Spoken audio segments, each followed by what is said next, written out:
பிஸ்மில்லாஹிர்ரஹ்மானிர்ரஹீம். அஹ்மதுல்லாஹில் அஸீம். நுஸல்லி வ நுஸல்லி அலா ரசூலிஹில் கரீம். அம்மா பஅத். அகிலத்தை படைத்து பரிபாலிக்கக்கூடிய அல்லாஹ் ஒருவனுக்கே புகழ் அனைத்து உரித்தாகட்டுமாக.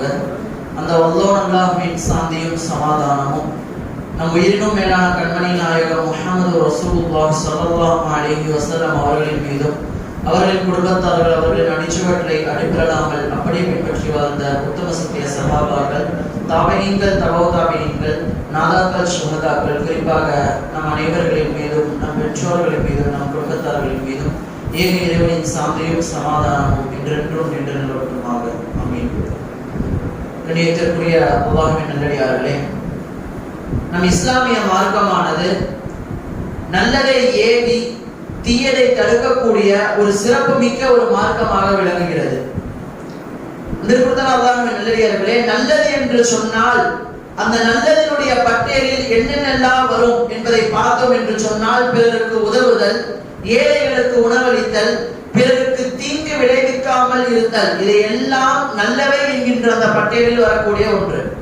அதே போன்று கெட்டவை என்பது என்னென்ன என்று சொன்னால், அநியாயம் செய்தல், பிறரை துன்புறுத்துதல், கொலை கொள்ளை போன்ற தவறான காரியங்கள் அனைத்தும் கெட்ட எண்ணங்களாக கெட்ட செயல்களில் வரக்கூடிய ஒன்றாக இருக்கிறது.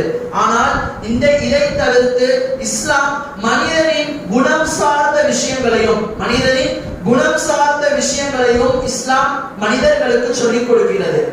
அதாவது கெட்ட குணங்களில் இருந்து தவிர்த்திருக்கும்படி இஸ்லாம் நமக்கு சொல்லி காட்டுகிறது. அப்படிப்பட்ட ஒரு கெட்ட குணங்களில் ஒரு குணம் தான் பெருமை என்கின்ற ஒரு மோசமான குணம். அல்லாஹ்வின் நல்லடியார்களே, இன்று ஓதப்பட்ட குர்ஆன் வசனத்தில் பனி இஸ்ராயேல் சூராவில் அல்லாஹ் கூறுகிறான், வலா தம்ஷி ஃபில் அர்தி மரஹா, வலா தம்ஷி ஃபில் அர்தி மரஹா, நீ பூமியில் பெருமையாய் நடக்க வேண்டாம் என்று அல்லாஹ் கூறுகிறான். அல்லாஹ்வின் நல்லடியார்களே, பெருமை என்கின்ற ஒரு குணம் மிக மிக மோசமான ஒரு குணமாக இருக்கிறது. இப்னு மஸ்ஊத் ரலியல்லாஹு அன்ஹு அவர்கள் அறிவிக்கிறார்கள், அன்னலம் பெருமானார் ரசூலுல்லாஹி ஸல்லல்லாஹு அலைஹி வஸல்லம் அவர்கள் சொன்னார்கள், எவருடைய உள்ளத்தில் அணு அளவு பெருமை உள்ளதோ அவர் சொர்க்கம் நுழைய மாட்டார் என்று சொன்னார்கள். அப்போது ஒரு நபித்தோழர் சொன்னார், மனிதர்கள் ஆடை அணிவதை அழகாக ஆடை அணிய வேண்டும், தான் செருப்பு அழகாக அணிய வேண்டும் என்று இருக்கிறார்களே, இதெல்லாம் பெருமையா என்று கேட்டார்கள். அப்பொழுது அன்னலம் ரசூலுல்லாஹி ஸல்லல்லாஹு அலைஹி வஸல்லம் அவர்கள் சொன்னார்கள், அல்லாஹ் அழகானவன், அழகை விரும்பக்கூடியவன் என்று சொல்லி, பெருமை என்பது உண்மையை மறைத்து மனிதர்களை கேவலமாக்கக்கூடிய ஒரு விஷயம்தான் பெருமை என்று சொன்னார்கள். இந்த ஹதீஸை பார்த்தோம் என்று சொன்னால், பெருமைக்கான விளக்கம் உண்மையான ஒன்றை மறைத்து விட்டு தான் பெருமை அளிக்க வேண்டும் என்பதற்காக பொய்யான விஷயத்தை சொல்வது பெருமையை சாரும். அதே போன்று மற்ற மனிதர்களை கேவலமாக நினைப்பதும் இந்த பெருமையில் ஒன்றாக இருக்கிறது. நல்லடியார்களே, பெருமை என்பது ரப்புக்கு மாத்திரமே ஒன்றானது. பெருமை என்பது ரப்புக்கு மட்டுமே சொந்தமான ஒன்று. இதனைத்தான் அல்லாஹ் தன்னுடைய திருமுறையில் கூறுகிறான், வலஹுல் கிப்ரியாஉ ஃபிஸ் ஸமாவாதி வல் அர்தி வஹுவல் அஸீஸுல் ஹகீம். பூமியில் உள்ளவற்றையும் பூமியில் வானங்களில் உள்ள எல்லா பெருமைகளும் அவனுக்கே உரியது, அல்லாஹ்வுக்கே உரியது.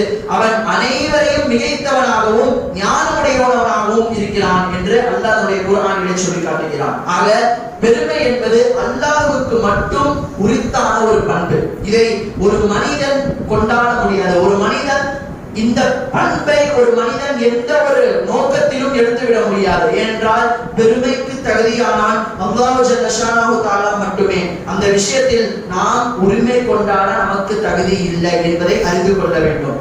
ஷைத்தான் மொத்த படைப்பினங்களுக்கும் எதிரியாக இருப்பதன் காரணம் பெருமைதான். நமக்கு எல்லாம் தெரியும், ஷைத்தான் இந்த அளவுக்கு மனித சமுதாயத்திற்கும் அனைத்து படைப்பினங்களுக்கும் ஒரு எதிராக இருக்கிறான் என்று சொன்னால் அதற்கு முக்கிய காரணம் பெருமையாக இருக்கிறது. பெருமை என்பது நம்மை நரகத்திற்கு இழுத்து செல்லக்கூடிய ஒன்றாக இருக்கிறது. ஹதீஸிலே சொல்லப்படுகிறது, பெருமை என்பது நம்மை நரகத்திற்கு இழுத்து செல்லக்கூடியது. பெருமை அளிப்பவர்களை அல்லாஹ் நேசிப்பதில்லை என்றும் குர்ஆனில் சொல்லப்பட்டிருக்கிறது. இரண்டாம் ஹலீஃபாவான உமர் ரலியல்லாஹு அன்ஹு அவர்கள் இரவு நேரத்திலே ரோந்து வரக்கூடிய வழக்கமுடையவர்களாக இருந்தார்கள். அப்பொழுது தன்னுடைய பணியாட்களினுடைய மூலம் ரோந்து வருகிறார்கள். ஒரு குழந்தை அழுகை சத்தம் கேட்கக்கூடிய ஒரு பெண்ணை பார்க்கிறார்கள். ஒரு பெண்ணை, தன்னுடைய குழந்தை அழுது கொண்ட நிலையிலே அந்த பெண்ணை பார்க்கிறார்கள். அந்த பெண் புலம்பிக் கொண்டே இருக்கிறார்.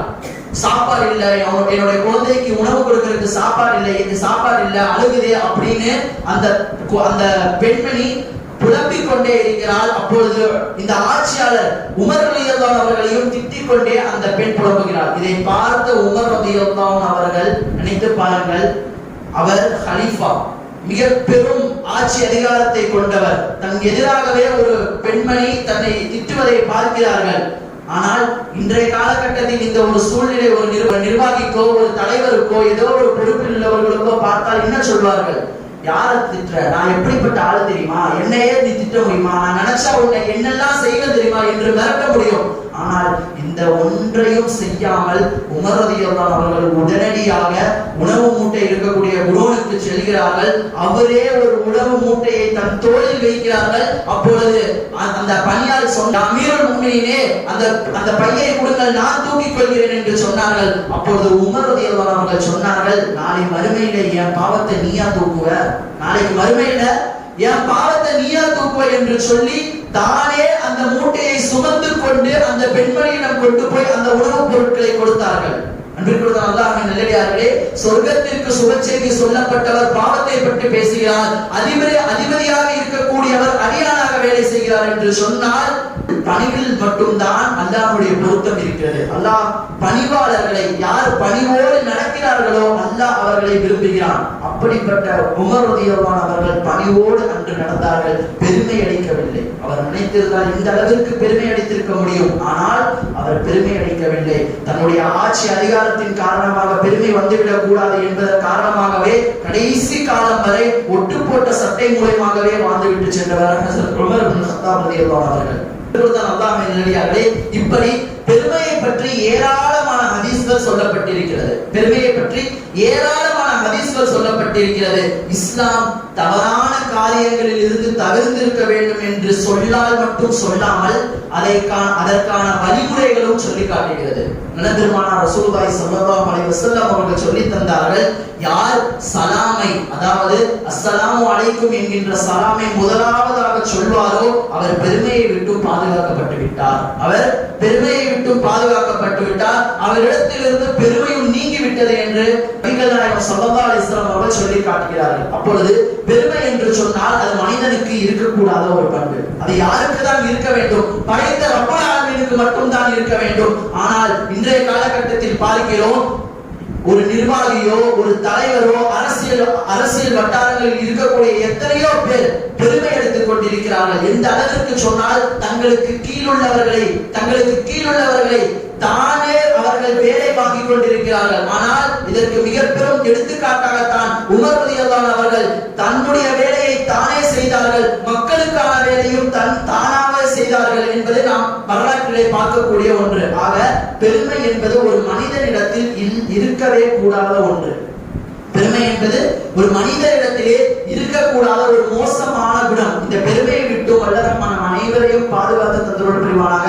பெருமை இல்லாமல் கண்ணியமான வாழ்க்கையாக வாழக்கூடிய பாக்கியத்தை வல்லரமான அனைவருக்கும் தந்தருள் புரிவானாக. பணிவோடு வாழக்கூடிய பாக்கியத்தையும் வல்லரமான அனைவருக்கும் தந்தருள் புரிவானாக. எதை சொன்னோமோ, எதை கேட்டோமோ அதன்படி செயலாற்றக்கூடிய பாக்கியத்தை வல்லரமான அனைவருக்கும் தந்தருள் புரிவானாக. ஆமீன் ஆமீன் யா ரப்பல் ஆலமீன். வ ஆகிரு தவானா அல்ஹம்துலில்லாஹி ரப்பில் ஆலமீன். அஸ்ஸலாமு அலைக்கும்.